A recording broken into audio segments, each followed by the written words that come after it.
I am the one who knocks.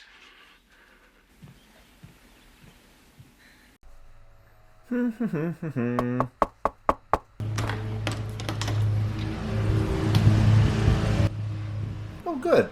Mail. Hey. What's this?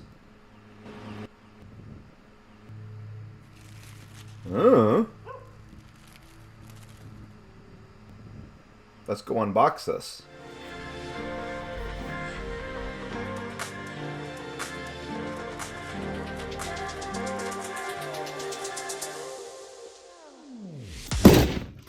Hi, Joe Saunders with Miniature Landscape Hobbies here, and I just got another box in the mail from Battlefront Miniatures. And this has been something I've been looking forward to. I've been saving up a while to get some models to build out my German forces for Flames of War and to bring them up to speed with the new Bulge German release. So this should be the long-awaited parts to do that. Let's open it up and take a look. There should be some serious goodies inside here. As you know, I always like to find these things in the mail. They make for good video content, and the stuff is all sped up voice-wise. And here we go. Okay, lots of packing as always. Oh, all right, let's pull this down. So first thing we've got is the Volksgrenadier Assault Platoon. That'll up the number of STG-44s. This is the soft plastic that Flames of War has been producing recently. Some people like it, some people don't. I don't have a particular problem with it. Commander, unit formation, 6 STG-44 teams, 2 Panzerschreck anti-tank teams. I think that these guys in-game get 2 Panzerschreck attacks, or sorry, 2 Panzerfaust attacks as well. So that's a fair amount of anti-tank for just regular infantry. And of course, because they have STG-44s, I think they basically have 3 shots each, and they don't suffer quite the range limitation as submachine gunners do. So that should be a fairly powerful group on the board.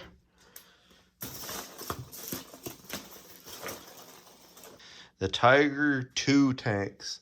So, Tiger IIs, something that any fan of tanks is pretty eager to see, including me. I can hardly wait to paint these. These are 3 of them. There's 3 of them in here. And, of course, this is the real serious heavy hitter from World War II. Also didn't function anywhere near as well as I guess everybody was hoping they would. But in the game of Flames of War, that won't make a difference. And those are some pretty fierce creatures to put out on the battlefield. So 3 of them, and they're plastic. And if the Tiger II wasn't big and powerful enough for you, well, there's the Jagdtigers. So 3 of those as well in a box. That's just with the casement mounting the 128 millimeter gun, I believe. Yes. And if you don't have a high enough AT with the Tiger IIs, then you can just add the anti-tank firepower of the 128. And of course, these guys have huge front armor value ratings. Pretty well everything bounces off them that I can think of that the Allies produces. There's the odd gun, the odd anti-tank cannon that will get through. So these are going to be a lot of fun to paint, although they're also worth huge amounts of points in the game, so they probably won't be seeing the table that much. Well, to round out the items for my Bulge Germans, there's the command card deck and the unit cards. Always important. Now, generally, with the new design for the kits, the models don't come with the unit cards anymore. They used to, but they don't anymore. Not a big situation. You just have to go out and buy the unit cards. They're not too pricey, and it's always nice to have them handy in a deck. I always try to keep the decks of cards all together and ready to go for my next game. So that's that. ME-262s. So I know a lot of veteran Flames of War players don't really like the aircraft so much. I don't mind the aircraft. I find them fun and characterful. You just got to sort of live with the chances that they might not come on very often in a game. And I think having a jet-powered aircraft is a pretty nifty addition. I don't know much about this. I'm a tank guy myself, not a World War II aviation person. But I think they'll be a nice, characterful addition to my Flames of War German army. Okay, now just going to something that's still German, but from a completely different time frame, some Leopard 1s. So I do have a West German army for Team Yankee, and as you know, if you're using Leopard 2s or M1 Abrams, anything of the Western main battle tank style on the board, you're not going to have very many of them because they're massive point sinks. So I got some Leopard 1s in hope that that defrays the cost a little bit of my West Germans, and I can get them on the field. Now, all I need is extra hours in the day to paint these things. Now, something a lot of people maybe don't know is that Flames of War and Vallejo produce some paint kits. And within the kits, you get a really nice variety of different colors. I usually buy most of my paints. I almost always use Vallejo, and I almost always buy them on their own. But if you take a close look with the paint kits, you can get a really nice variety. So there's some colors in here that I go through fairly often, or that I've been looking for a while, such as bronze greens, kind of hard to find. Russian uniform's always important. And up here, sea gray is one of my favorites.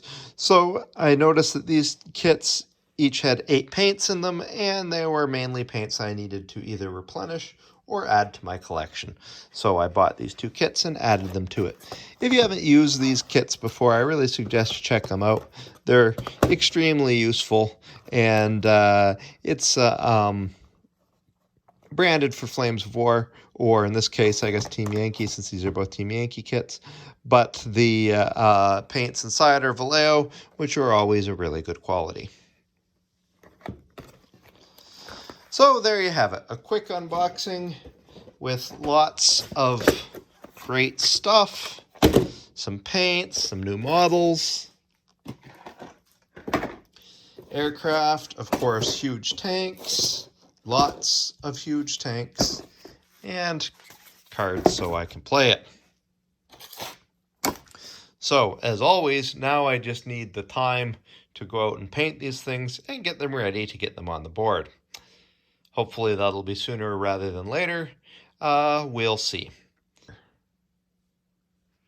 So we'll be back next time with some more painting tutorials and model builds. We'll also have some new content upcoming on the whole width of all the different types of styles of building a miniature. So keep your eyes out for that. I really appreciate all my viewers, whether you're a wargamer, dollhouse builder, dioramist, or any type of miniaturist.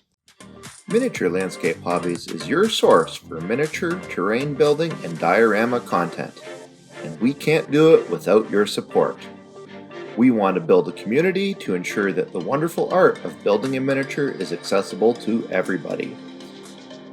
To participate, please consider joining on Patreon.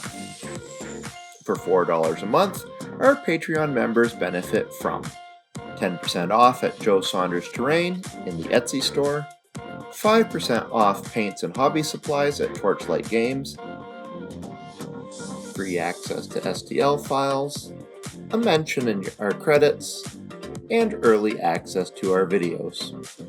Please check it out and consider joining. That's it for this episode. I hope you enjoyed watching it as much as I enjoyed making it. Please remember to subscribe, press the bell button so you get immediate notification on our videos, and until next time, remember to keep building life in miniature.